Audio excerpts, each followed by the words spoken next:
आंब्याचा सीझन संपल्यानंतर जर तुम्हाला आमरस, आंबा कुल्फी, आम्रखंड, आंब्याची लस्सी, आंब्याचं मिल्कशेक किंवा गणपतीच्या सीझनमध्ये तुम्हाला आंब्याचे मोदक तयार करायचे असतील, असे एक ना अनेक पदार्थ, अजूनही बरेच पदार्थ आहे. आंब्याचा शिरा आहे.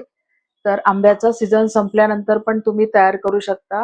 अगदी साध्या सोप्या पद्धतीने विदाऊट प्रिझर्वेटिव्ह तुम्ही हे सगळं प्रिझर्व्ह करून ठेवू शकता, अगदी घरच्या घरी. आणि वर्षभर आंब्याचे वेगवेगळे पदार्थ तुम्ही एन्जॉय करू शकता. बस थोड्या टिप्स ट्रिक्स फॉलो केल्या की अगदी वर्षभर आंबा जसाच्या तसा राहतो, त्याचा रंग बदलत नाही आणि प्रिझर्वेटिव्ह पण टाकायची गरज पडत नाही. एकदम सोप्या पद्धतीने आज आपण सांगितलेलं आहे की आंबा कसा प्रिझर्व्ह करून ठेवायचा. नमस्कार, सुषमा जल्लीवल्ली रेसिपीज अँड सॅलड मध्ये सर्वांचे खूप खूप स्वागत. आणि फळांचा राजा आंबा वर्षातून एकदाच येतो, पण असं मन जात नाही त्याच्यामुळे असं वाटतं की वर्षभर खात राहावा. आणि आजचा व्हिडिओ त्याच्यासाठी आहे. वर्षभर आंबा तुम्हाला कसा खाता यावा, त्यासाठी आमरस कसा प्रिझर्व्ह करून ठेवायचा अगदी साध्या सोप्या पद्धतीने, ते आजच्या आपल्या व्हिडिओमध्ये तुम्ही बघणार आहात. रेसिपी बघूया, पण त्याआधी जर तुम्ही माझ्या चॅनलवरती नवीन असाल किंवा अजूनही माझं चॅनल सबस्क्राईब केलं नसेल तर प्लीज चॅनलला सबस्क्राईब करा. रेसिपी आवडली तर जास्तीत जास्त लाईक करा, शेअर करा. तसेच बेल आयकॉनला पण क्लिक करा, जेणेकरून माझ्या नवीन व्हिडिओचे नोटिफिकेशन पहिल्यांदा तुम्हाला येतील. रेसिपी लाईक नक्की द्या आणि चला रेसिपी बघूया. त्यासाठी मी 6 आंबे घेतलेले आहेत. तुम्हाला पाहिजे तेवढ्या प्रमाणात तुम्ही तयार करू शकता. तर हे 4 आंबे हापूस आहे आणि 2 आंबे जे आहे ते केशर आहे. तुमच्याकडे जे आंबे अवेलेबल असेल ना, तर त्या आंब्यापासून तुम्ही तयार करू शकता. पण थोडा मिक्स आंब्याचा करा, म्हणजे एखादा आंबा गोड असेल ना, तर दुसरा थोडासा आंबट गोड चवीचा घेऊन घ्या. म्हणजे काय होते, चवीमध्ये खूप फरक पडतो.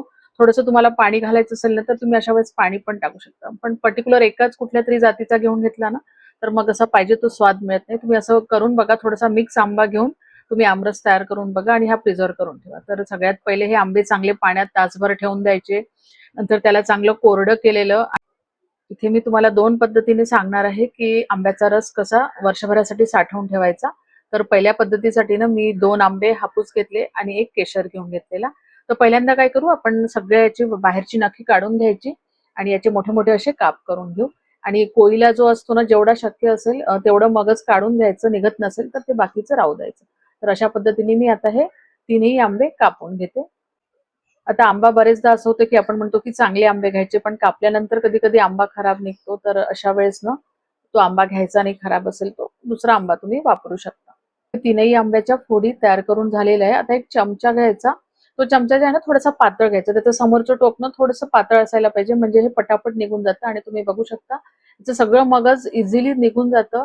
आणि सालीला जे आहे ना ते जास्त राहत नाही. थोडंफार राहिलं असेल तेही काढून टाकायचं. तर आता अशा पद्धतीने आपण या सगळ्या फोडीच्या साली काढून टाकू. छोट्या फोडी आहेत त्याच्या पण अशा पद्धतीने साली काढून घ्यायच्या. चमच्याच्या साहाय्याने आपण साली पटापट वेगळ्या करू शकतो. आता हे सगळं आपण काढून घेतलेलं आंब्याचं मगज आहे ते मिक्सरच्या पॉटमध्ये घालून घेऊ. पण मिक्सरचं पॉट स्वच्छ घासून घ्यायचं, छान कोरडं करून घ्यायचं आणि नंतरच हे आंब्याच्या फोडी त्याच्यामध्ये घालून घ्यायच्या. कारण पहिल्यांदा ना आपण आमरस तयार करतो आहे, म्हणजे आमरस कसा प्रिझर्व्ह करायचा ते पाहतो आहे. आता हा मेजरिंग कपाचा 1/4 कप आहे आणि बघा थोडीशी कमी, म्हणजे 3/4च कप मी साखर घेतली आहे. ती साखर आपण त्याच्यामध्ये घालून घेऊ.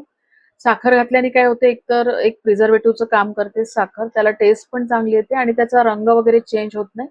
म्हणून अशी थोडी तरी साखर घालून घ्या. म्हणजे तुम्ही अगदीच कमी खात असाल, साखर खातच नसाल, तरी कमीत कमी 2 चमचे तरी टाकून घ्यायची.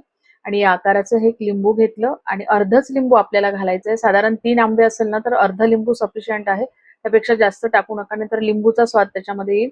तर लिंबू पण प्रिझर्वेटिव्हचं काम करते आणि त्याची टेस्ट पण एनहान्स करते आणि त्याचा रंग तसाच ठेवायसाठी पण मदत करते.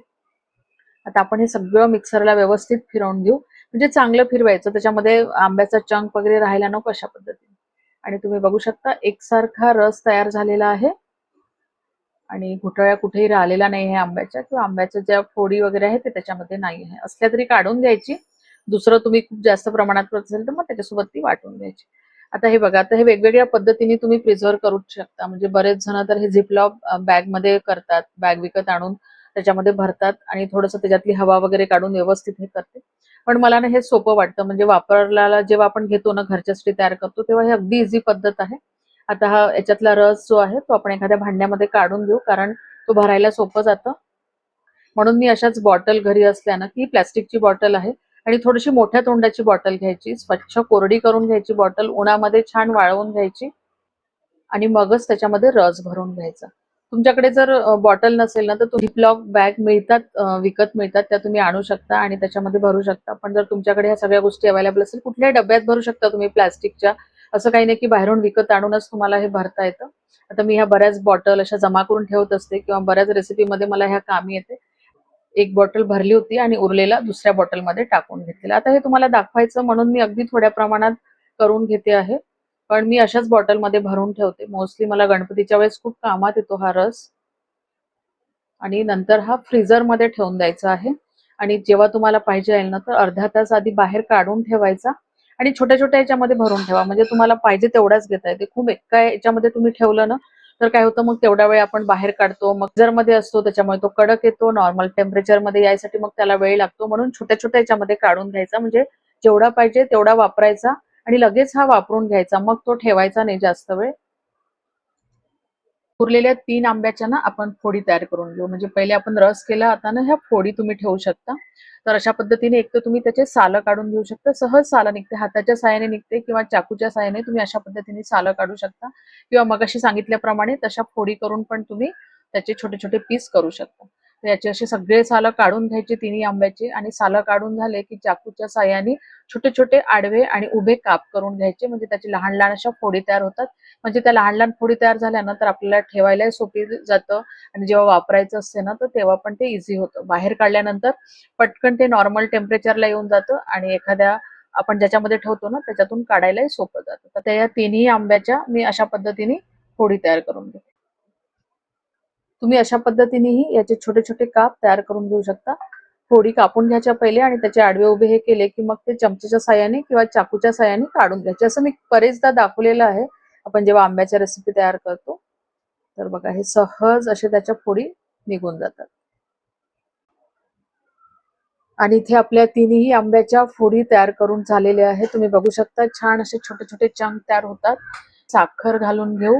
तर इथे मी 1.5 टेबलस्पून साखर टाकलेली आहे आणि जे अर्ध लिंबू आपलं राहिलं होतं ना, तर त्या अर्ध्या लिंबूचा रस आपण याच्यामध्ये घालून घेऊ. सेम वर्क करते. हलक्या हाताने मिक्स करून घ्यायचं. खूप जोरजोराने मिक्स करायचं नाही, नाहीतर काय होईल त्या फोडी जी आहे त्या फोडी राहणार नाही, त्याचा रस तयार होऊन जाईल. आणि आता हे व्यवस्थित आपलं मिक्स करून झालेलं आहे. डब्यामध्ये भरायच्या आधी ना व्यवस्थित मिक्स करायचं आणि मगच भरायचं. तर मी इथे हा काचेचा डबा घेतलेला आहे, त्याच्यामध्ये भरून ठेवते. तुम्ही प्लास्टिकच्या याच्यामध्ये पण ठेवू शकता आणि मोठ्या याचंच घ्यायचं म्हणजे काढायच्या वेळेस पण ना तुम्हाला सोपं जाते. म्हणजे तुम्ही अर्धा तास जरी बाहेर काढून ठेवलं ना, तर सहज त्याच्यामधून तुम्ही काढू शकता. पण एकदा अशा पद्धतीने ठेवायचं, की तुमचं काढल्यानंतर तुम्ही ते लगेच वापरून घ्यायचं ते पूर्ण त्याच्यामधलं. परत त्याच्यात ठेवायचं नाही. तर काढणं, ठेवणं केल्यानंतर तुमचं ते त्याचा वास येऊ शकतो किंवा खराब पण होऊ शकतं. तर हे एक प्रिकॉशन घ्यायची. बघा हा डबा मी पूर्ण काठोकाठ भरला नाही आहे. आता हा आईस्क्रीमचा डबा आहे. राहिलेलं मी या आईस्क्रीमच्या डब्यामध्ये ठेवून देते. तुम्ही वेगवेगळ्या डब्यामध्ये, बॉटलमध्ये, घरच्या घरी हा आंब्याचा रस साठवून ठेवू शकता फ्रीझरमध्ये आणि पाहिजे तेव्हा काढून वेगवेगळ्या ठिकाणी त्याचा वापर करू शकता. वर्षभर चांगला राहतो हा रस, तुम्ही जर ह्या सगळ्या प्रिकॉशन घेतल्या तर. आणि छोट्या-मोठ्या डब्यांमध्ये किंवा बॉटलमध्ये भरून ठेवा. म्हणजे तेवढाच आपण वापरतो, तो तेव्हाच्या तेव्हा वापरून घ्यायचा. तो काढल्यानंतर परत मग फ्रीजमध्ये नाही ठेवायचा. नाहीतर मग त्याचा रंग चेंज होतो किंवा त्याचा स्वाद आणि तुम्ही पण एकदा अशा पद्धतीने वर्षभरासाठी आंबा प्रिझर्व्ह करून ठेवा. 100% चांगला रिझल्ट मिळेल आणि व्हिडिओ आवडला तर लाईक शेअर नक्की करा. परत भेटूया अशाच एका छानशा रेसिपी सोबत. तोपर्यंत धन्यवाद.